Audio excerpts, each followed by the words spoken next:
After seeing the drama with Hassan again, I can't help but think about something Asmon said at the very end of this recent clip. The reason why the videos are so popular because they're not necessarily coming at it from a right-wing perspective. They're coming at it from a nuanced, balanced, reasonable perspective of what I believe to be the average American. Even if people might disagree with the conclusion of them, the video is still respected as an attempt at truth. And I think that's the reason why a lot of people watch the content. They like seeing at least some degree of attempt at discourse. It's not because I'm more educated, I know more about it than other people. I do try to think about how people feel and then express it from their perspective. They do appeal to people that are on both sides of the political spectrum. Asmon has had his fair share of pretty big missteps.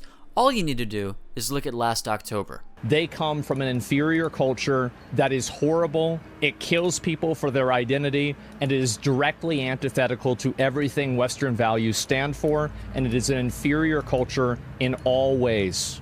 There are plenty of things wrong with this guy, but what I find interesting is this recurring trend in media. A fake, performative culture dominates for a while, and then out of nowhere, a brutally authentic person shows up and becomes both universally loved and hated. I mean, come on. Back during the virus days, it was bizarre how so many self-proclaimed counterculture types ended up siding with Big Pharma of all things. Like, really? Of all to choose, that's the hill you're going to die on? Hey, is this where the punk show is being held? Yeah, but are you vaxxed? Bro, that guy over there is literally doing heroin. Psst, at least he believes in community health. Man, Sid Vicious died for nothing. I enjoy his content. If you don't, that's fine. But I respect that he has the self-awareness to admit that if he lost his platform, you just watch someone else anyway. Like, I'm not special. I'm not different. There's nothing like, oh, wow, I've got this one thing that makes me special. Nope, not me either. I'm just the same. If I got banned on Twitch tomorrow, you just watch somebody else. And that'd be it. YouTubers who actively insult their audience with vitriol end up alienating them, and I rarely see Asmon coming at his viewers as angrily as others. Aaron Hansen, on the other hand. I'll take the smelly guy reiterating a version of what I already think, or maybe even challenging it, over CNN, Fox News, or some angry dude who hates me for not being successfully gaslit into his brand of extremism. Take the war in Ukraine, for example. I like how he'll acknowledge that global stability plays a role in the US funding things overseas, but in the same breath, he reminds the audience that this argument doesn't mean much to someone struggling to put food on the table or pay rent every month. I think that's the way that a lot of people feel, is that they don't give a fuck about any of these countries because they can't afford food. They can't afford rent, right?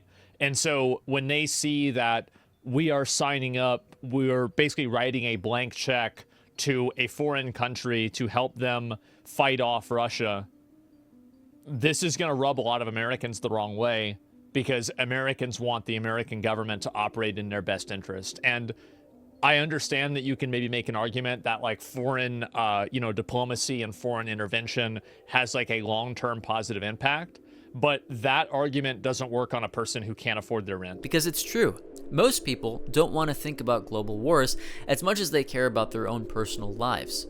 That recognition of the struggle creates a parasocial bond with the audience that I haven't really seen with other big streamers barring a select few.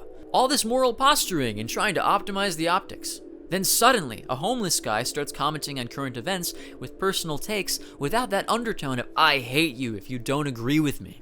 The average American looking for a balanced perspective isn't going to find it in the mainstream.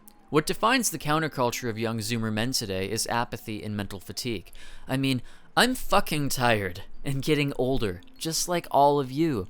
The best we can do is enjoy the fact that we're here, call out negativity when necessary, and fight bad ideas with good ideas. Life already hurts enough, and I don't want to be lectured. I want to choose who I listen to. The thing with Asmon is the Kurt Cobain effect. Not that the two would agree with each other. Given the content of his journals, Kurt, at least in the state he was at the end of his life, would probably hate everything Asmon stands for. But both of them became composite representations of a large cohort of their generation, thanks to their authenticity.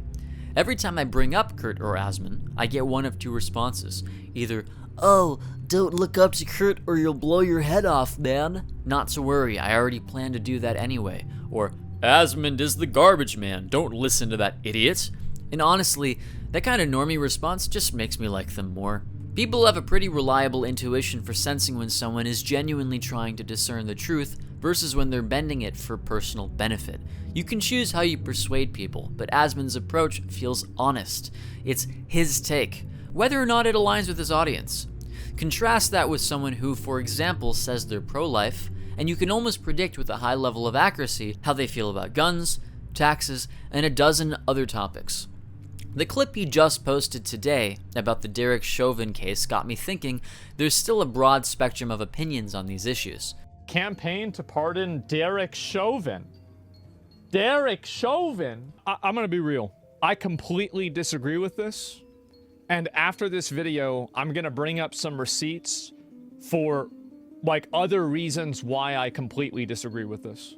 Leftists think he's a piece of shit. Right-wingers think he should be pardoned, but a thoughtful individual take, whether you agree with it or not, taps into that human nerve way better than a corporate media outlet ever could, because the individual is likely to grapple with nuance and attempt to make sense of it with new nuance. Ben Shapiro has a whole company behind him, and everything he says represents that brand. Asmon, despite his wealth, doesn't care about having a big professional image, and that punk aesthetic is a breath of fresh air in a landscape of over-edited, makeup-wearing, lighting-obsessed influencers on every damn platform. While hair metal bands were singing about their hot wives, sex, and hedonistic lifestyles, Kurt was telling stories about alienation, pain, and the stuff that actually cuts to the core of the human experience. That's why his music meant something. It voiced frustration in a way that connected with millions. And in a weirdly similar way, Asmon's takes resonate with millions today. The core of what they're saying isn't the same, but the function is. Kurt Cobain was a loser who made it big, not just because he had genuine talent, but because he was in the right place at the right time, and had a cunning sense of strategy to make it work. They wanted to believe that Kurt Cobain would roll out of bed, take some drugs, and write a f***ing classic. Kurt Cobain, as a lyricist, as a songwriter, as a visionary, was a f***ing assassin. He was great at what he did, and it's a shame he didn't do more. I know Asmon has a strategy too. He milked the Amber Heard trial every day pretty famously while it happened. And fine, but he has a platform now. I like him more than the other people with a similar amount of reach. And if we don't like it, maybe we need to get up on the podium ourselves. I'm not here to tell you either of these guys are gods, but they represent something important. A voice for a group of people who just want someone to stand on the podium and make them feel like they're not insane. Look, if I can talk to you knowing that even if we disagree, we can still keep our first principles intact, that just means you're a bro. Asmon's vibe is like that. Some of the things he says are a little odd to me, personally speaking. But I'd rather disagree with a guy who, at the end of the day, just says, "Hey, that's just me," than someone who accuses you of being a Nazi and tells you that you should be ashamed of yourself for not sharing the same opinion.